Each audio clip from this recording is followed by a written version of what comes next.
This is 99% Invisible. I'm Roman Mars. In the 50 years since The Power Broker was published, the book has endured in ways that few biographies have. First and foremost, it completely upended how the public viewed the former New York City Parks Commissioner Robert Moses. He went from being the man who built all those nice parks to an urban design villain. If you've been following along with the 99% Invisible breakdown of The Power Broker, you know what I'm talking about. And you also know that last month, I was at the New York Historical Society with my co-host Elliott Kalan to interview Robert Caro, the author of The Power Broker, live on stage. The New York Historical Society holds Robert Caro's archives, which include his research for The Power Broker, as well as the papers for his 4-volume biography of President Lyndon Johnson. At 89 years old, Caro is still working on the 5th and final installment. To celebrate 50 years of The Power Broker, the Society went into their archives and curated a special exhibit that is a must-see for any Power Broker reader. There are so many amazing documents on display. There's Caro's handwritten notes from his interview with Lillian Edelstein, who tried and failed to stop Moses from tearing down her home in East Tremont to make way for the Cross Bronx Expressway. And next to that, there's notes from Caro's interview with Robert Moses on his side of the story. You can see in his notes where Moses told Caro that the opposition was, quote, a political thing that stirred up the animals there. There's also pages from early drafts of The Power Broker with huge slashes through entire paragraphs made by Caro's editor, Robert Gottlieb. Caro often says that he cut 350,000 words, around a third of his initial draft of The Power Broker, partly because the publisher could not bind a book that would hold that many pages. It was physically impossible to release a book of that size. And woven throughout the exhibit are examples of Caro's famous attention to detail, which just floored Elliott and me when we saw it. One of the things that I admire so much about Robert Caro's work is that he goes everywhere. And that these notes here about the West Bathhouse at this beach. West Bathhouse Beach is practically deserted at 10:38. Of course, it's V-cold. Hank Bogak, a new Pult student. It's generally pretty empty here except for Tuesdays and Fridays. And it's just how many people he must have talked to and at all different levels of wherever he was. I don't think he set up an appointment with this new Pult student that works as a lifeguard at the beach. I think he just went and started interviewing people, and it's the way to do it. And just to have the confidence to do it. I can't do that. Just walk up to somebody and start interviewing them. If you're in New York City, you should definitely make a trip to the New York Historical Society to check out the exhibit. And now here's Elliott and me interviewing Robert Caro live on stage. Thank you so much, everybody, for joining us tonight. I know, speaking for Roman and myself, we're so excited to be here. We're so honored to be here with Mr. Caro. And Mr. Caro, thank you so much for joining us tonight. It really, it just means more than we can say to be talking with you. I know we only have about an hour. We've got to move really fast. So, page 1. No, that was my dumb comedy opening bit. Thank you, everybody, for indulging me with that. I appreciate it. So what I was hoping is that you could take us back to the moment before the publication of The Power Broker, either the excerpts, the New Yorker, or the book itself. Were you more concerned that no one was going to read it, or that one person in particular was about to read it? Well, I knew Robert Moses was going to attack it because he attacked anything he didn't like. Yeah. I knew he was great with words. Robert Moses, when he was at Yale, was a poet, and he was actually a good one. He coined the good phrase about me, venomous viper. And the New York Times then would print anything Robert Moses said as fact. So the headline was, Caro, venomous viper, comma, Moses says. Wow. And what did that feel like when you heard venomous viper? And were you prepared for it? That he would attack it? I mean, just like, what did it mean to be attacked by him? I mean, you had done so much work. Your opinion of him was right there in black and white. But did it do something? Like, what did it feel like when you finally got that type of reaction from him? Well, I was expecting the book wouldn't sell very many copies, and I was sort of overwhelmed by the reception. I'll tell you one anecdote. My first review in the New York Times was not wholly favorable, you know? So in those days, if Knopf, my publisher, expected you to have a lot of interviews, they gave you an office, someone's office who was on vacation. So I was sitting in there having digested this, review, and suddenly Joseph Heller was standing in the doorway. Now, his book, Something Happened, was published the same month as The Power Broker. And so I would see him, in the halls, but I was too much in awe. I would say hello. We used to say hello. I was too much in awe. We never had a conversation. Wow. And there he is suddenly standing in the doorway. I later figured out that Bob Gottlieb said, go in there and cheer him up. And he says, hey, he had this kind of voice. Hey, kid, great review this morning. And I said something like, oh, I don't know, it was so good. And he said, you don't understand. He says, the only thing that matters is the space. This guy usually only writes this long. For you, he wrote this long. So that's Robert Moses' reaction, negative. The Times reaction, mixed. I was wondering, the names on the cover of the book are Robert Moses and Robert Caro, but there's so many people in this book. There's so many people whose stories you tell and whose names you bring attention to when another book might have glossed over them. And I assume on the assumption that if everyone who's mentioned in the book buys a copy, you're good for like a couple dozen copies. But I was wondering if you had you received any reaction after publication from anyone you talked about in the book, any of the people like Lillian Edelstein or anyone like that. How did they feel about the way their stories were told, if you heard from them? There are a lot of people, a lot of different chapters. Mm-hmm. The most moving thing for me were the people of the Cross Bronx, the people who were thrown out for the Cross Bronx Expressway. And that morning I had interviewed like two couples. One lived in Co-op City and one lived with their kids. And that afternoon I had an interview with Robert Moses. So my first question was, what do you think the effect was on the people who lived there? And I still remember, and if I didn't remember, it's in that notebook that they say out there. Yeah. He said, there was very little hardship there at all. They stirred up the animals, but I just stood fast, so I won. That's not quite answering your question. I noticed. But I've learned from you. But it's leading up to your question. The book is long. But over the years, over and over again, I'd be giving a talk somewhere, and someone would come up to me and say, I lived on 187th Street, or I lived on Southern Boulevard, and I'm so glad that you told what happened to us. So that was a reaction. People in power were enraged at the book. Mayor Wagner was enraged at it and issued a really strong statement denouncing it,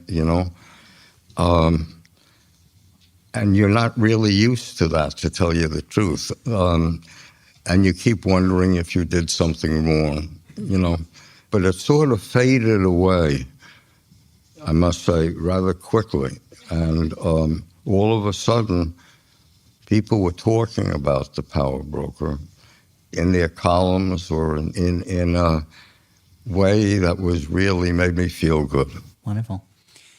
So in the Power Broker, you take a lot of care as a biographer to sort of, set the stage of like why Robert Moses is the way he is, talking about his mother, Belle Moskowitz as well. And in the Lyndon Johnson books, you even go deeper and you'll like, what is the soil composition of the hill country to lead him to be who he is?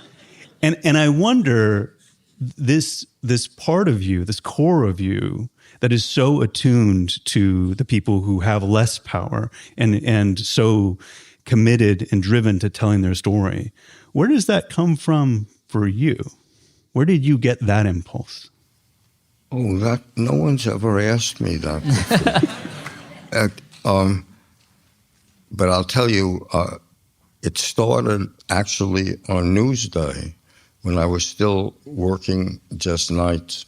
And I came across, they were taking, I'm trying to think of I'm editing myself now, so the story will be. There's no editor here. You can finally talk at length, however long you want.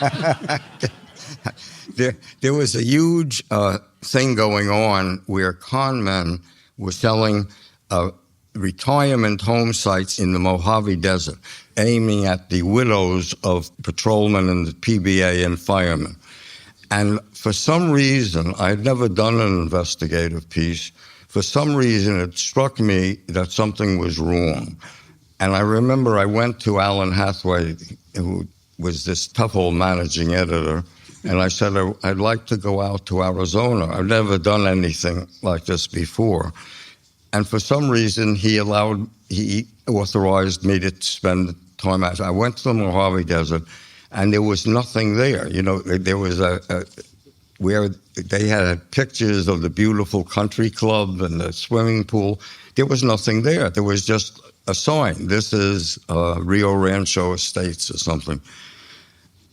So I started to look into this, and I went to the county clerk's office, and I saw the vast scope of this thing, that tens of thousands of people had actually bought land out there that they could never get water from. There was no water, and I didn't know what to do with it. I had never done a long story.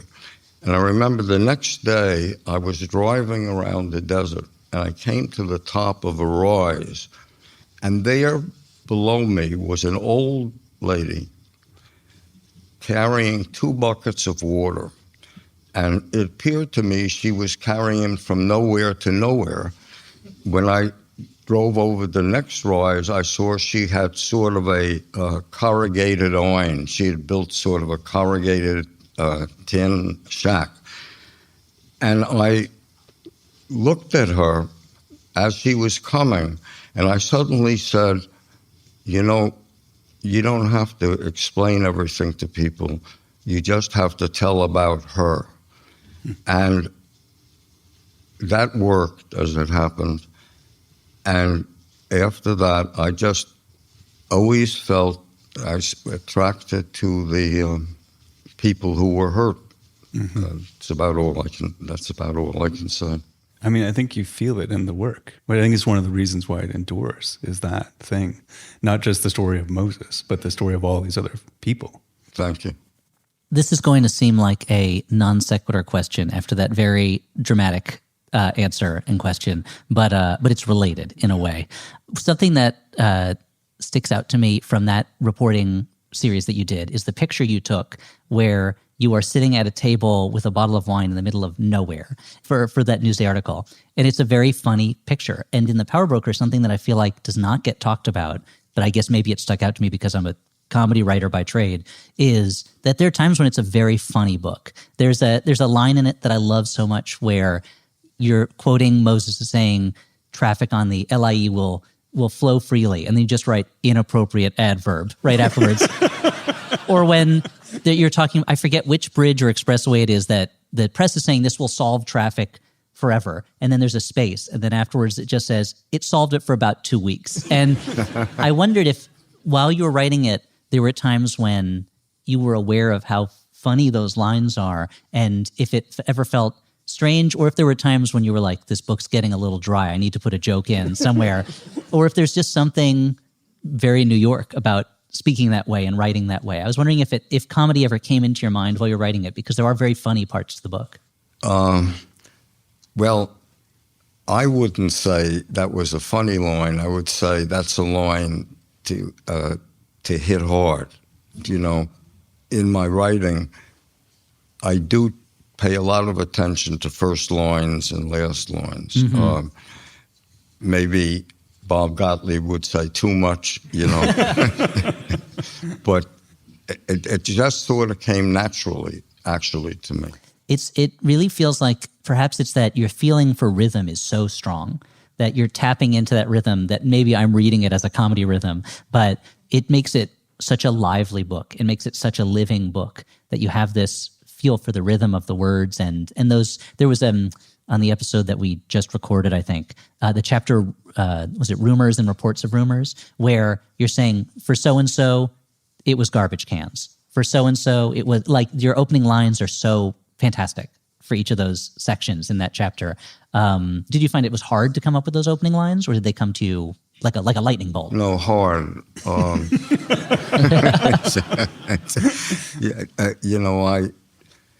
I'm glad you used the word rhythm twice in the thing. I should have used it three times. That would have been better for rhythm. Three times, even better. Because it's my, if I can just digress, people say nobody reads history anymore, We're not interested in history. But the fact is, I think history is fascinating, and anyone would be interested in it if it's written the way it is. Mm-hmm. That history is a wonderful story, very dramatic. What's happening in America today?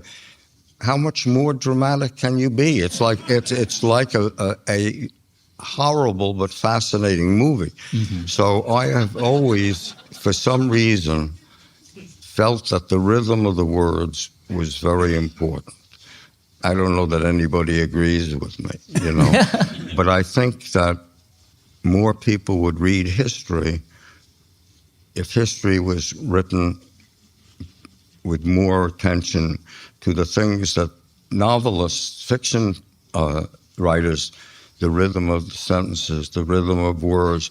I believe, there is a right word for what you're trying to say, even if you have to spend a long time thinking about that word, looking for that word, So if the answer to your question is, it's deliberate, mm-hmm. That's all I have to say. We notice as we're talking about it on the podcast, and we go chapter by chapter. One of the things I love noting and talking about is the way that each chapter has a bit of a cliffhanger to get you to read the next one. And it's really, I just think the wordsmithing is just so much fun. It seems like very newspaper writing, just like get you to the next thing. Like I want to read the next thing like right now. Well, I want them to read the next one. And I also wondered, like, in terms of this... Oh, could I? Yeah, please. In answer to your question. Yeah. I mean, I didn't mean to interrupt you. No, but no. I guess, you answering the question is why we're all here. I've said it before on television, but I don't know that people saw it. I mean, when I was starting the book, I do all my, and particularly on the Power Broker, I did all my research before I started the book. And then I realized nobody's going to read this book. No one really knew who Robert Moses was. They certainly didn't know there was an interesting story there. I said, how am I going to get them to read this book? And I have to do an introduction that tells people what he's done. And I couldn't figure out, I mean, you talk about time. Days, I couldn't figure out a way to do it. But I thought of, well, who else wrote about someone who had so much accomplishment? Homer, in the Iliad. So I said, how did he do that? And I remember I said, oh, he did it by listing the countries that sent ships one after the other. Somehow that draws you into the book, the rhythm in which he wrote. So I said, I'll try to do that with his highways, because if you just say he built 627 miles of expressways and parkways, that's not going to get anyone to read the book. So I listed them. That didn't do anything. I said, so what's the rhythm here? I said, what if I find a rhythm that draws people in? And that was a deliberate thing I was thinking of. And I listed them over and over again, and they came out different. When suddenly I saw they're coming out in a rhythm. Now I'm almost there, And I don't say I succeeded in getting there, but that's what I was trying to do. So if you're talking about something in government or history that seems dry. If it's dry, then it's dry. But if it's dramatic, if there's a man trying to put a highway through a crowded area and throw all the, whatever I said in the book, 15,000 people out with no place to go, you say, that's a story. And you got to find a way to tell it as a story. And that takes a long time sometimes.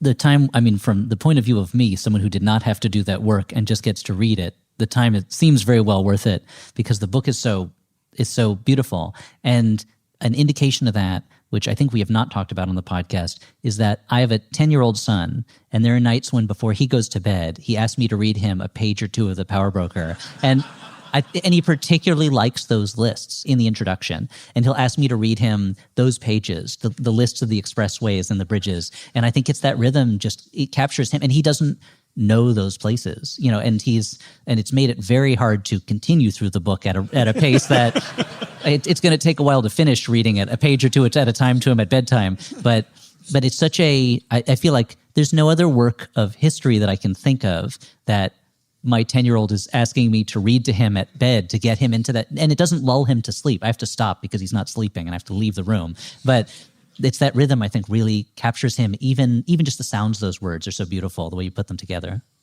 Oh, well, you just made my day. Thank you very much. That's something I'll remember. Thank you. Well, I'll tell him you said that. When you're writing, how much are you balancing being a historian and making sure that this number is out there for people to have for all time versus moving the story forward dramatically?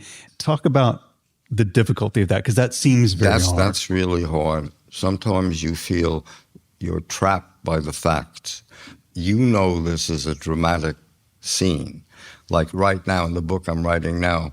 Are you working on a book right now? I had no idea. I didn't realize it. No, it's about Lyndon Johnson. Oh, is it? Oh, okay, interesting. A good subject. Yeah. And he's passing Medicare. And it's changing the financing of the Social Security system. And it's really dry. It's really a lot of numbers.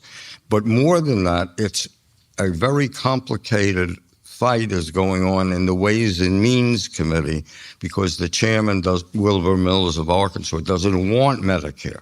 And he's going to stand in because he thinks it's going to destroy the financing of the Social Security system. And this is a chapter about numbers. And it's really dry. But you said, it may be boastful to say, but you said, no, it's not dry. This is all the people in the United States who had to choose between financing sending their kids to college and taking care of their grandparents because there is no Medicare. That's not dry. Mm-hmm. You have to take these numbers and find a way of weaving them into something that people understand how big this question is. So you're constantly, that's a very good question. I mean, you're constantly, that's an extreme example, but you're constantly stuck by facts. These numbers. Yeah. Do you ever find one of the things that makes your writing so powerful is there's this passion behind it. There's this excitement behind it about making sure people know these. I imagine you, like, if you didn't have books, I imagine you running out into the street saying, people need to know this, and just grabbing people and telling them. Do you ever, is it I've hard? never done that. Well, luckily you've got the books to put that through. You should try it sometime. It gets the blood racing. Do you ever find you're in danger of losing that passion because you're digging through numbers or because you're struggling to find just the right words? Is it hard to maintain that sense of energy that you need to get through the book to make people interested? You ask good questions all the time, actually. Because you say, if you do it by concentrating on individuals, telling their stories, first place it's going to take an additional 2 weeks or 2 months or something. And you don't know how to do it when you first think of it, you know? Mm-hmm. What you just asked is what takes so long. I know it takes my books, they're too long. It takes too long, but I could do it a lot shorter, in time and in length, But it's that. Then my feeling is then people wouldn't read it. People wouldn't understand why it's important. Mm-hmm. Do you know, President Kennedy is assassinated, and that night Lyndon Johnson is back in Washington. He's in his bed. He calls Bill Moyers, Jack Valenti, and Cliff Carter, 3 of his young aides in, and he starts talking about what we're going to do. He says, I'm going to pass Harry Truman's health bill for him. Well, the story of how he passes the health bill could be a very dry story. It's changing votes in the Senate and in the Ways and Means Committee in the House. You say, yes, but this is a really important thing in American history. It's a government trying to take care of. So how does that work out? How does he get it through, and how does it work out? So you spend a lot of time just staring at a piece of paper and wondering how to do it. More of our conversation with Robert Caro live from the New York Historical Society coming up.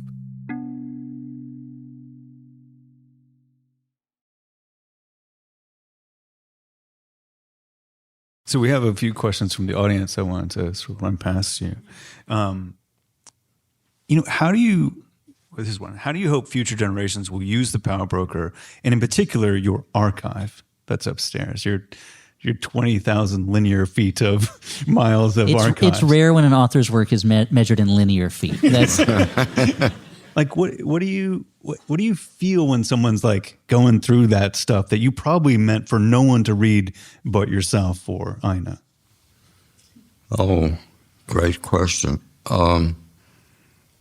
You do feel funny about that, but you say, but there's so much in it, in the archives, that no one knows, that I want people to know. I'll give you one quick example.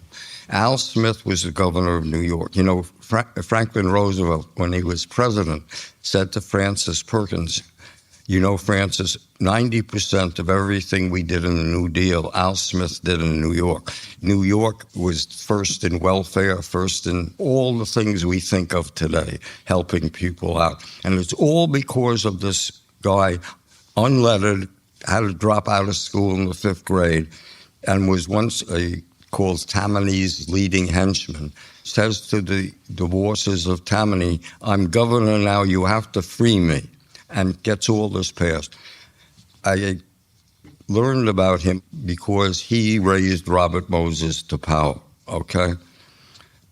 And I said, this is the greatest story, and I did write a lot on Al Smith, which we cut out of the Power Broker. Now, when I was researching, I said, I'm going to try to find, there's no good book, not even a half good book on Al Smith. So I said, well, I'm going to try to find everybody who was truly close to him, truly, not bullshit, but really worked with him. So there were 14 people, as I recall, left alive. And I did extensive interviewing them, and typed them up as I do transcripts. And they're in that archive. And I'm hoping someone will come along and do a biography of Al Smith. Don't look at me, Roman. I don't know. It seems like your territory. I do like Ghostbusters stuff. Like, I don't know this. I'm not good enough for this. Yeah. But if they do it, they'll be able to talk about what it was like working with him. Like the same thing with Belle Moskowitz. No one even knows the name Belle Moskowitz. In the 1920s, a woman named Belle Moskowitz was arguably, I think definitely, the most powerful woman politically in the United States. Nobody even knows her name. So I also did a lot of interviewing on her. There's so much in my archives that didn't make it into the book. I mean, even though I wrote it, we cut out 350,000 words. not so funny.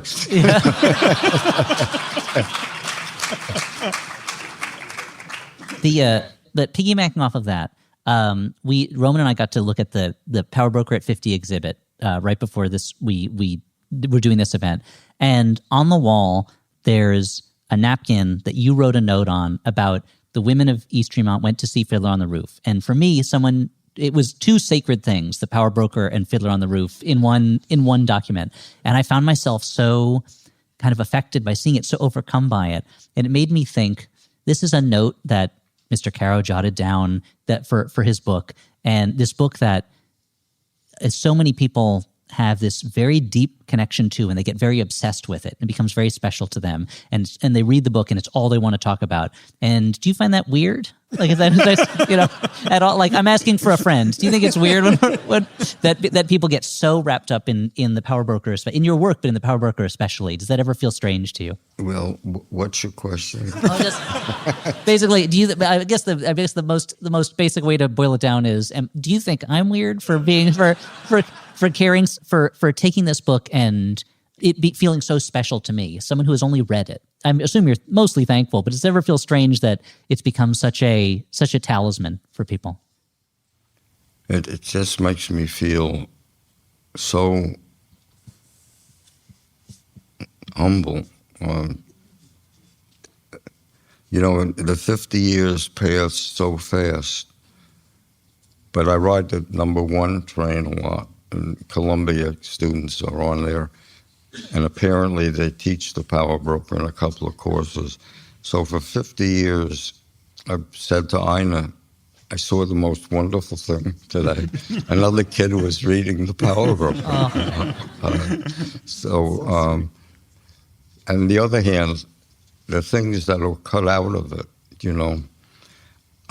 what you just referred to. So as I said, everybody was thrown out and they scattered to the four winds. I said, how different is that from the Tsar destroying a shtetl? And we went to see Fiddler on the Roof, and at the last song is Anatevka. And if you remember in the staging that I saw, they are singing Anatevka, Anatevka, a place where you know everyone you meet, and you'll be in a place where you're looking for one familiar face. Mm-hmm. And I said, I'm going to do a chapter on that, And I wrote, I didn't remember this. They showed me I evidently wrote that down. You probably went to dinner after the show, and we're thinking about it, yeah. Yeah. And I wrote it. And so there was a chapter called 1 Mile Afterwards, okay? We had to cut it. Bob Gottlieb, he said, I think, that I cut 350,000 of the best words I ever. Well, I think that's about the best chapter I ever wrote. Mm-hmm. And we just cut it down to like 6 pages or something like that. So you have so many mixed feelings about that book. Mm-hmm. So I have another question from the audience. It says, after 50 years of reflection, would you portray Moses any differently today? No. Yeah, I didn't think so. Nailed it. I don't know. I'm finding myself, it's hard for me to, and this is for the past couple days, it's been very hard for me to formulate into question form the things that I want to say to you about the book. And does it ever, well, actually, I apologize. Remember when you asked about it, okay. I get very emotional about it. This relates to the exhibit a little bit, so I'm good. That's a great idea, Roman. Ground it in something, yeah. Other than my beating heart for this book, yeah. So the book is subtitled "The Fall of New York." How responsible was Moses for this fall? Also, were other subtitles considered? And I know the answer to this because I saw one of them out there. So talk about the subtitle, The Fall of New York. Well, the easy answer to that is it's published in 1974. New York was bankrupt. When you looked into it in the book, it shows how his spending on a number of things really crippled the city's financial capacity, okay? But that's not all I meant. I meant that by the time he finished being in power, you had a city where there were if I have this right, 144,000 units of public housing that were built in the cheapest possible way because he wanted people who were poor to feel poor. And they didn't have what LaGuardia wanted, to put social workers in so that people from rural areas of the South could have someone help them, get it. So you had a city that's part of New York. New York is, by some, the most segregated city in America. You have a city where people commute to, the commuting time in New York then was, I forget how they measured it, was the longest commutes in the world. It's still pretty bad. Rereading the book this time, I've lived in Los Angeles for a few years now, but I lived in New York for a number of years, and I would read about the potential for a better subway system. And I would just think about the hours I spent waiting in trains that had stopped in tunnels in my years here. And it was making me so angry that that this another way the city fails its residents as a result of the things Moses was doing. Yes, that's the kind of thing I meant. And black people were still not using Jones Beach. He didn't want poor people in general, and people of color in particular, to use Jones Beach. So he did a number of things which everyone talks about, and some academics try and put a different reason on it, but the people who built it knew why he was making the overpasses too low for buses to get through. And I remember his chief engineer, Sid Shapiro, saying, this is an example of they called them RM. This was an example of RM's wonderful foresight, because we had legislation passed that buses couldn't use the parkways. But legislation can be changed. It's really hard to change a bridge while it's up. Yeah. So I said to Ina, I want to see if that still works. So let's say this was 1970. I don't know what year it was. So we went out there and we stood in Jones Beach. There's a main parking lot which holds 10,000 cars.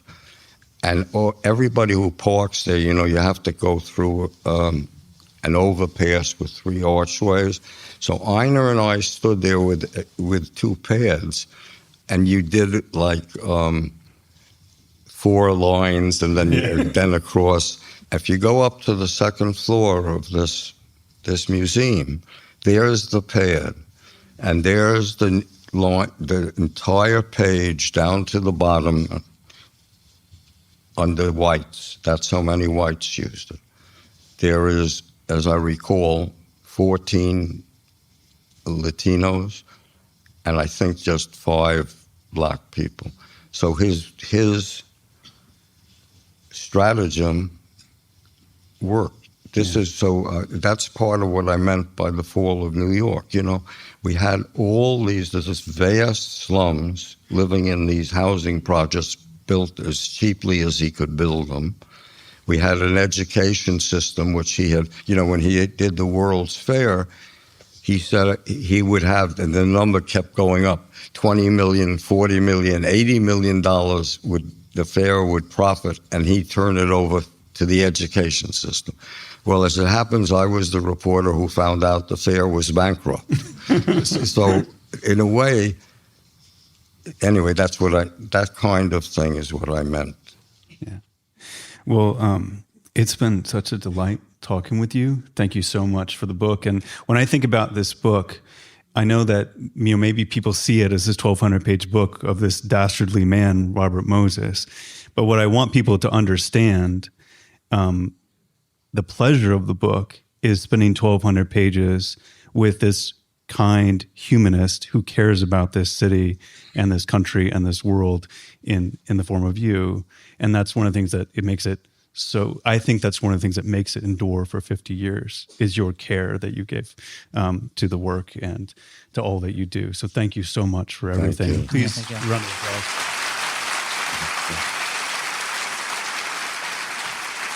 Thank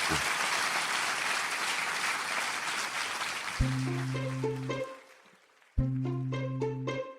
You may have noticed something that we did not ask Robert Caro about, that many people want to know. What happened to the chapter in The Power Broker that was devoted to Jane Jacobs? So here's the backstory. Jane Jacobs was a journalist and activist who in the 1950s helped organize a successful opposition to the Lower Manhattan Expressway, which would have cut through neighborhoods like Soho, Little Italy, and Chinatown. Jacobs went on to write The Life and Death of Great American Cities, this incredible book that delivers a withering critique of the urban renewal concepts and other harmful policies that Moses championed. In the early stages of The Power Broker, Caro wrote about Jacobs' fight with Moses, but ultimately, her name does not appear in the book. We didn't ask Caro about the Jane Jacobs chapter because he's been asked about this so many times, like over and over again, and his response is always, I can't remember what's in that chapter. But one of the last pieces in the New York Historical Society's exhibit is a letter from Jane Jacobs to Robert Caro from August 1974, shortly before the book was published. So it says, Dear Mr. Caro, many, many thanks for the copy of The Power Broker, which I treasure, and also for your too generous but much appreciated inscription. I have no doubt that many readers are going to feel the way I do. We owe you a tremendous debt for all those years of work, good sense, unflagging curiosity, and compassion. I don't think anybody but a genuinely compassionate person, I do not mean sentimental, could have written that book. What an account it is of human... Predicaments? Yeah, predicaments, sorry. There's like a little hyphen that goes into another word going up the side. It's rare that you see a handwritten note where someone has a hyphen where they continue a word on the next line. That's a writer. That's a real writer. It is of human predicaments. It ranks with the great novels in that respect. Well, you deserve a commensurate vacation, but Mary Nichols has told me that you are instead at work on a biography of LaGuardia. Selfishly, I can't help but be glad. I look forward to that. It's so much needs to be done, and nobody could do it as well. Thank you again for sending the book, but especially for having written it in the first place. Sincerely, Jane Jacobs. I'm sorry to say, Jane Jacobs, he did not write that biography. No, Jane Jacobs would go to her grave awaiting that LaGuardia biography.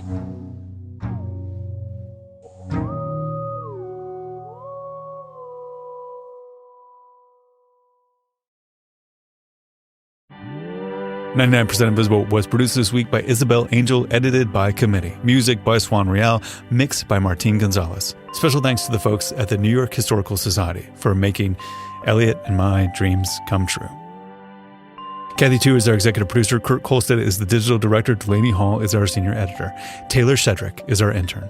The rest of the team includes Chris Berube, Jason DeLeon, Emmett Fitzgerald, Christopher Johnson, Vivian Leigh, Lasha Madon, Gabriella Gladney, Joe Rosenberg, Kelly Prime, Nina Patuk, me, Roman Mars, and Jaka Medina Gleason. Congratulations to you and Billy, Jaka. It's just so nice to see two lovely young people get married, and we're so happy for you. The 99% Invisible logo was created by Stephen Lawrence.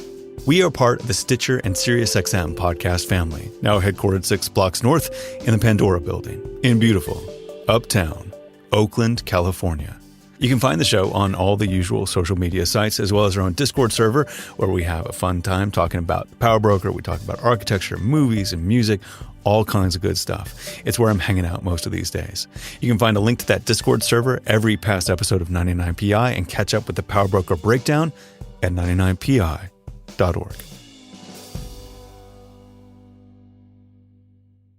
I wonder what the inscription said. Yeah, I wonder. That would be something. I wonder if it was like, Dear Jane, here's my book. Thanks for your part. Sorry you're not in the book. Yeah, I wonder if there's part of the Jane Jacobs archive that has it. This is now our next podcast series is the mystery of tracking down that inscription. And we'll do one of those episodes of a podcast where you follow the whole hunt and then you find it at the end, and you could have just said what happened at the end. Or you find nothing, probably. That's more likely. That's the podcast MO, is to make it all about the process, because there is no answer. The answer is truth or something? I don't know. It turns out the answer was the friends we made along the way. The nature of truth and the friends we made along the way.